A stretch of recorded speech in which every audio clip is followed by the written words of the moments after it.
ఎడారిలో నవంబర్ 26వ తేదీ కొరకు వ్రాయబడిన ఈ భాగాన్ని మీకు చదివి వినిపిస్తున్నది సహోదరుడు పాల్ సుందరం. కాలేబు ఆమెను చూచి నీకేమి కావాలనని ఆమెను అడిగెను. అందుకామె నాకు దీవెన దయచేయము, నీవు నాకు దక్షిణ భూమి ఇచ్చి ఉన్నావు గనుక నీటి మడుగులను నాకు దయచేయుమనగా అతడు ఆమెకు మెరక మడుగులను పల్లపు మడుగులను ఇచ్చాను. యెహోషువ గ్రంథము 15వ అధ్యాయము 18, 19 వచనముల సమాహారము. మెరక మడుగులు పల్లపు మడుగులు కూడా ఉన్నాయి. అవి ఊటలు, నీళ్లు నిలిచిన మడుగులు కాదు. ఎండ వేడిమిలో శ్రమ బాధలు నిండిన ఎడారి భూముల్లో పైనుండి కురిసే ఆనందాలు ఆశీర్వాదాలు ఉన్నాయి. అక్సాకి కాలేబు దక్షిణ భూములనిచ్చాడు. దానిలో ఎండ ఎప్పుడూ మార్చేస్తూ ఉంటుంది. కానీ కొండల్లో నుంచి ఎండిపోని సెలయేళ్లు వస్తున్నాయి. అవి దేశమంతటినీ చల్లార్చి సారవంతంగా చేస్తున్నాయి.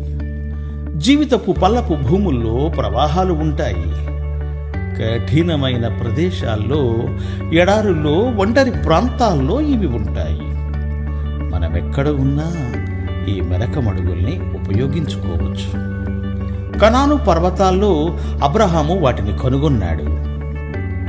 మిద్యాను కొండల్లో మోషేకి అవి కనిపించాయి. సిక్లగులో దావీదుకున్న సర్వస్వము నాశనమైనప్పుడు, అతని కుటుంబాన్ని అంతటినీ శత్రువులు చెరగునిపోయినప్పుడు, అతని అనుచరులు అతన్ని రాళ్లతో కొట్టబోయినప్పుడు ఈ ఊటలు అతనికి కనిపించాయి.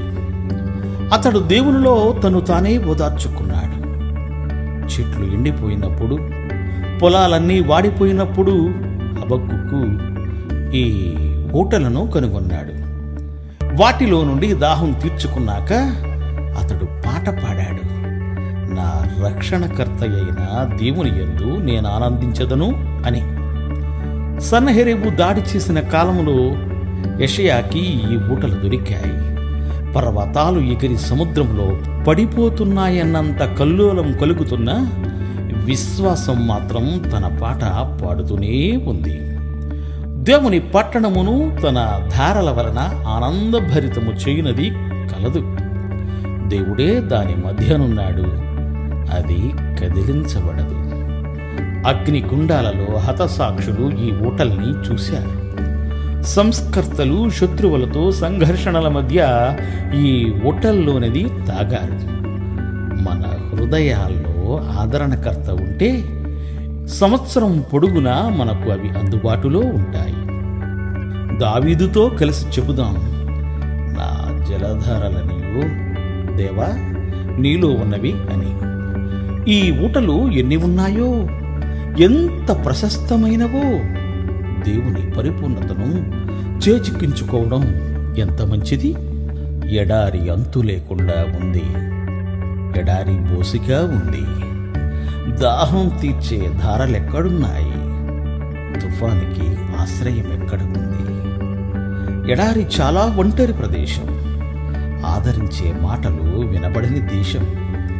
నా మనస్సును ఆహ్లాదపరిచి ఓదార్చేవారు కనబడని ప్రదేశం. భూగర్భంలో దాగిన ఊటల సవ్వడి గలగల వినబడింది. పచ్చని చెట్లు, పాడే పక్షులు ఆ ప్రాంతమంతా నిండాయి. మృదువుగా వినిపించిందో స్వరం. కంగారు పడ్డావెందుకు? రేపేం జరుగుతుందోనని దిగులెందుకు? తండ్రికి తెలియదా నీకు కావలసిన సర్వం? దేవుడు మేము దీవించుగాక. ఆమేన్, ఆమేన్.